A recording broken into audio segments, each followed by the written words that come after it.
Oi, gente, bora fazer essa questãozinha aqui de movimentos literários. Bora lá. Se na Europa este movimento é um protesto cultural, se o mal do século, a saudade do paraíso perdido, são as consequências da industrialização e da ascensão da burguesia, no Brasil, onde a sociedade do império compreende apenas grandes proprietários escravocratas e uma burguesia nascente, o movimento, produto de importação, corresponde a uma afirmação nacionalista. Bora lá. Sem a gente precisar ir muito além, a gente já consegue perceber uma coisa. Está se tratando de um movimento da época imperial. O Império, ele vai de 1822, que é a independência do Brasil, até 1889, certo? Ou seja, não pode ser nenhum movimento que venha antes desse e nenhum movimento que venha depois desse, certo? Vamos lá, quais são os movimentos que são dos outros séculos? O simbolismo é do século XX, o modernismo é do século XX, o arcadismo é do século XVIII, então não é do século que a gente está se referindo, então não pode ser ele. O realismo pode se enquadrar nesse período e o romantismo também.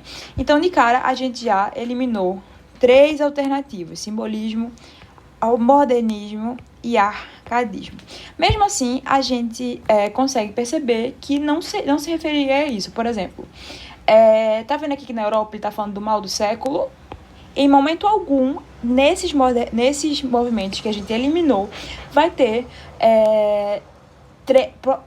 períodos no movimento em que ele vai ser conhecido por algo desse tipo. Também, vejam, esses movimentos não vão acontecer na Europa e no período de ascensão da burguesia, certo? Até porque são movimentos posteriores à Revolução Industrial, posteriores à Revolução Francesa, então não pode ser nenhum desses 2 movimentos, certo? Agora assim, não, eu tenho dificuldade para poder saber as características do movimento, não sei o quê. Tenta enquadrar eles em uma linha cronológica. Você não precisa decorar a data, mas se você enquadrar eles numa linha cronológica e tentar associar com a história do Brasil e a história da literatura, vai ficar muito mais fácil de entender. Então, bora lá. Vejam só com esse trechinho aqui que fala do mal do século, a gente já conseguiria associar ao romantismo. Porque lembrem, o romantismo ele vai ser dividido em 3 grandes fases aqui no Brasil. Vai ser o primeiro geração do romantismo, que vai ser a geração indianista, a segunda geração do romantismo, que vai ser a geração mal do século, e a terceira geração do romantismo, que vai ser ligada às questões sociais. Então, bora lá. O mal do século se associa à segunda geração do romantismo. Então, só com essa informaçãozinha aí, a gente já conseguiria marcar romantismo. Mas, vamos ver onde mais esse texto fala de romantismo. Olha, no Brasil, onde a sociedade do Império compreende apenas grandes proprietários escravocratas e uma burguesia nascente, um movimento produto de importação corresponde a uma afirmação nacionalista. Produto de importação porque ele vem da Europa. O que vai marcar o início do romantismo na Europa vai ser o lançamento do livro O Sofrimento Calma, deixa eu pesquisar o nomezinho certinho para vocês. Sofrimentos...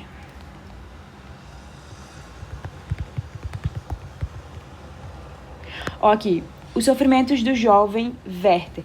É um livro que vai ser lançado lá na Europa. É um livro alemão e ele vai marcar o início do romantismo. Porque esse livro vai contar a história de Werther, que é um jovem, e que no final das contas ele vai encontrar o escapismo para os sofrimentos da vida dele através da morte. E esse escapismo pela morte vai ser muito presente no romantismo, em especial aqui no Brasil, no período da segunda geração romântica, que é o mal do século. Então, assim, tá aqui dizendo que é produto de importação porque vem lá da Europa. Só que assim, vejam esse detalhezinho aqui, muito importante. É uma afirmação nacionalista. Lembra que a gente falou que a primeira fase do romantismo foi indianista?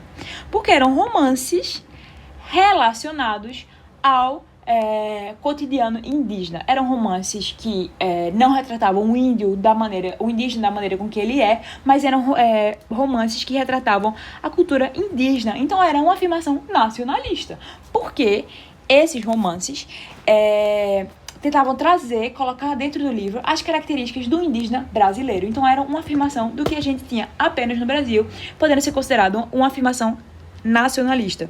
Certo, a gente já entendeu o que é o romantismo, mas por que não pode ser o realismo? Bora lá, o realismo, ele não vai ter uma afirmação nacionalista. O realismo, ele não vai